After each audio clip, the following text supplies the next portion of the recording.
With variety being the spice of life, after 40 issues we thought we'd leave the Surrey Hills, come to sunny South Wales, where we're going to take a look at slightly different terrain than perhaps I'm used to where I ride, and some of you may only experience when you're out in the bigger mountains, and that's far rockier terrain.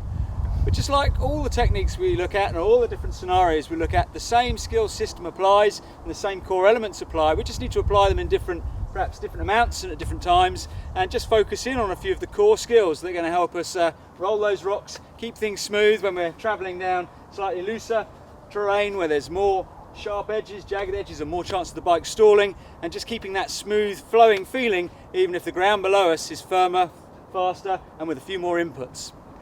I'm here with Griff. He's the lead instructor here at Bike Park Wales, and more than used to coaching people through these sections and helping them get the most. So Griff's going to be talking us through some of the key pitfalls that people come up against, some of the big mistakes to avoid, and how we can actually apply positive thinking, and rather than thinking about what not to do, think about the things we should be doing when we start hitting those slabs. Okay, let's start with something a little bit more basic, a bit more mellow.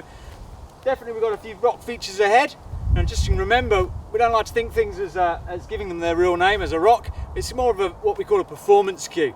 Those of you who have suffered previous technique articles will be probably familiar with that term, but just for those that haven't, just to remind you, there are three types of performance cue.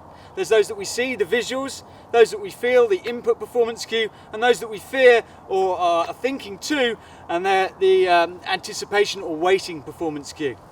So we've got a reasonably positioned, fairly smooth, not too rugged section of trail. There's a little bit more to think about perhaps for a novice or intermediate rider as they come in here the first time, and it's just important to remember, for the visual performance cue, we're going to bounce our eyes up and look through the section. For the waiting performance cue, rather than feeling, oh my God, let's start thinking about footwork, looking, body position, giving ourselves something to think through the section. And in terms of input, we're going to pump through the section, allow the bike to move freely below us, either by dropping heels and wrists and pushing through, or sinking into the pocket and absorbing the bumps. As I say, this one's quite a singular feature, it's a bit of a one-off, but what really might catch people as they ride in here is the fact that it's a little bit unsighted. From further up the trail, it could be a 6-inch drop, it could be a 3-foot drop. It's hard to tell. So all the time you're riding in, there's a little health and safety man having a bit of a party, just asking the question of what's there, what's there, what's there, and the brain needs to think about what's next, what's next, what's next. So keeping the brain ahead of the body.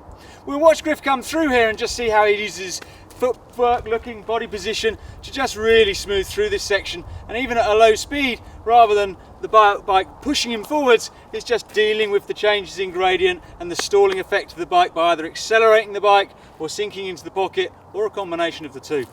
So as I'm coming into the feature, I can get my body set up, so I can drop my heels, drop my wrist, keep those eyes up on the trail, not getting sucked down to look into those features. Coming over the rocks, absorbing the bike nicely underneath me, keeping those heels and wrists dropped, pushing through as much as possible. Eyes through the trail, so looking through this last corner, making sure my eyes aren't getting down into those low rocks. So as a novice intermediate rider, although this feature isn't particularly fierce, remembering to set up your core elements of your skill set in terms of your physical elements, keeping those eyes up, heels and wrists dropped, opening up those levers, really important.